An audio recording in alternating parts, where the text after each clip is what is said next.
Hi everyone, Stepan here. I'm gonna show you my round 3 game from the tournament. After the first 2 rounds, I had 1.5 out of 2, and this was played in the afternoon after round 2, which was a crushingly long round in which I drew a completely winning game. So once again, unfortunately, because I drew in round 2, I'm playing a low-rated opponent. My opponent's 1700, and I could see when I prepared for him that he always plays the Pirc. And I played d4, trying to get into King's Indian, because I figured, well, on d4 he may play the King's Indian, but he started with d6, so I played e4, transposing into an e4 opening into a Pirc defense. And against the Pirc, I have played many different systems, and my 2 highest wins against an IM, Goran Antunac, and against an FM, Medak Bojan, who are both 2350 and above, it was against the Pirc, and I played e4. And he played knight f6, I played knight c3. So I've been playing many different systems. I've been playing the Kolmov, I've been playing bishop c4, I've been playing the Bern variation, I've been playing the classical, I've been playing f3, the lion's jaw. But in this case, I chose something different, something I've never played before, and I really enjoy this system against the Pirc defense. So g6, and I start with f3. Now f3 is a significant move. It means that knight g4 and bishop g4 are out of the question. g4 became possible, and probably white's gonna play the same way white would play against the Sicilian dragon, sort of an English attack type of setup with bishop e3, queen d2 castles queenside. The only difference is c5 has not been played, the center has not been liquidated. There have been no exchanges of the c pawn for the d pawn. So bishop g7, bishop e3, and my opponent had a couple of games in this system, and I noticed that he doesn't play the best way here. The best way to play is c6, and after queen d2 you expand immediately with b5, and this directly aims to punish white's opening setup. I mean, if my knight's gonna end up on b1 or on a4 and the black queen comes out to a5 very early, this is gonna be uncomfortable. So if white plays f3, bishop e3 against you, play c6, b5. However, my opponent always plays for e5, so knight bd7. This is already slightly strange, and white has an advantage. Queen d2 and e5. Now, I don't have to react. I want to wait for him to commit his king. So I castled queenside. If he takes, that's fine. Absolutely no problem there, because the c4 square is covered, so a knight coming to e5 wouldn't be problematic. He castled here, and once he castles, now I close the center down with d5. Now that the king has committed, I have shut in this Pirc / King's Indian defense bishop, and I'm better. And I have prepared for many things here. Most of all, the knight moving away and black playing for f5. What my opponent did, I have never seen before. He played knight b6, and this is a very strange move. I don't understand it. I mean, it allows the bishop to come out to d7, but so what? There's no counterplay. Unless black plays c6 or b5, there will be no counterplay. And f5. Now the b pawn has been blocked. The f pawn is still blocked. c6 loses a pawn because dc6, bc6, queen d6. So as long as your opponent doesn't have pawn breaks in the King's Indian structure and the Pirc defense structure, you're fine as white. So I just continued g4. Okay, bishop d7, h4. And in most cases, when I was preparing for this, and mind you, I had about 45 minutes between the 2 rounds, so I didn't have a lot of time to prepare, I was preparing for h5 as a response to h4. I was hoping to get this position where I'm castled queenside, he's castled kingside, I played d5 and then advanced, and I was expecting h5.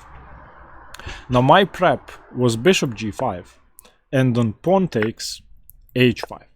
And if gh5, this is completely busted. fg4, bishop g4, bishop e2. The engine gives this as +4. Now, I cannot say absolutely convincingly that I would have converted this precisely, but having a +4 advantage or a +3 advantage is huge. The point is, the knight's pinned, the bishop's going to be here forever. I'm threatening to take on e2, and if white takes on, I'm threatening to take on g4. If white takes on e2, I develop my knight, and my knight's coming to f5 or h5, and this king is just wide open. However, after h4, my opponent played rook c8. And, well, if c6 now, then I take, and he has to take with the rook. Otherwise, the d6 pawn is hanging. So I just played h5. And I'm continuing my attack. Queen e7, defending d6 once. Hg6, fg6, and knight h3. And in the King's Indian, if you can get your knight to e6, that should be a huge advantage. I keep calling this the King's Indian because it's the King's Indian structure. The only difference is that white doesn't have a pawn on c4. And I should be much, much better here. The engine says +2. I had a feeling it was even worse for black. And he needs to play very precisely. What he did is bad strategically. Why? Because what he did now made c6 basically impossible. He played knight a4. And of course I took that. So takes. Bishop takes.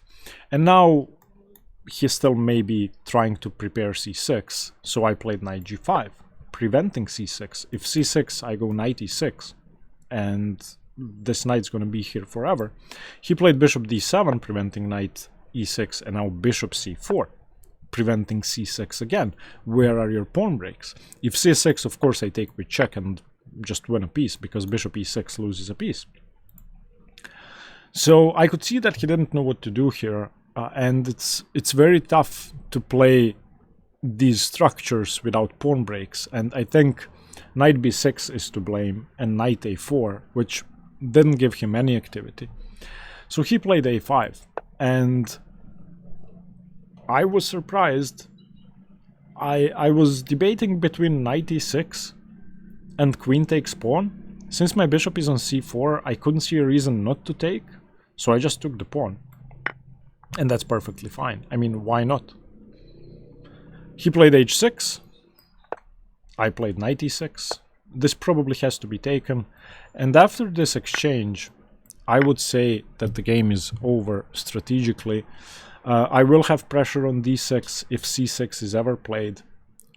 My bishops are excellent. I'm threatening to take on h6 now. I don't know what else to say. So he played g5, completely shutting in his bishop. And now it's even easier to play. Black is virtually a piece down, and not that the other pieces are too active. So I just played very slowly and safely. Bishop b3, getting away from any possible tempi. c5, threatening c4. Forcing my bishop to a4, so queen b5, just preventing c4. He played rook c7, wants to play c4 eventually. Rook d3, knight h7, has to save the knight. The knight's probably coming to f8 and targeting e6. Bishop d2, I wanted to transfer my bishop to a5 or to c3. Rook fc8, c4 threatened, so bishop c4 just blockading. And now knight f8. He is on the pawn on e6, and, you know, I can try to defend with queen b3, but there's really no need for that. I can also play bishop a5, probably. And on bishop a5, rook c6, I have rook b3 targeting b7. But I just played rook d1, and now, if he takes, I will have a discovery, and I will be able to win this pawn. Or the b7 pawn if rook c6. So now my rooks are set up on d6. He played king h8. I played bishop c3. Now taking really isn't possible. The engine says it's the best move, but I don't think it's good. If knight e6, then bishop e6, queen e6, rook d6. Queen a2 isn't playable because of b3. What else do you do? So on bishop c3, he of course didn't take. He played rook d8 defending. Unfortunately, this just loses material by force. Bishop a5. And the game is over. Now, how do you save an exchange? Well, if you don't save an exchange, I'll just be a pawn in the exchange up with two bishops and the best pawn on e6. So he tried b6, but this doesn't work. I took with the bishop. The engine actually takes with the queen, but they are equally good. Rook b7 doesn't work, and rook b8 doesn't work. If rook b8, which is probably the best move, then I just take on d6. And I'm up 3 pawns. so this isn't playable. And what he played in the game was rook b7, which is even worse. And after my next move, he resigned. Bishop takes d8. Game over. I'm on the queen, so my bishop wasn't really pinned. If rook takes queen, then bishop takes. The rook is attacked, the d6 pawn is attacked, the knight is attacked. So he's just going to be down too much material. So takes, bishop takes, for example. Or I can do something better, I'm up a rook. Doesn't really matter. So this was a very, very clean game. And I'm happy to say this was a game without any issues, where I was better from start to finish. I got my prep in, I knew the plans, my opponent misplayed the late opening, and once I got the advantage, it was just over. Thank you for watching. I hope you got a new idea about what to do against the Pircs. Stay tuned for more chess. Bye bye.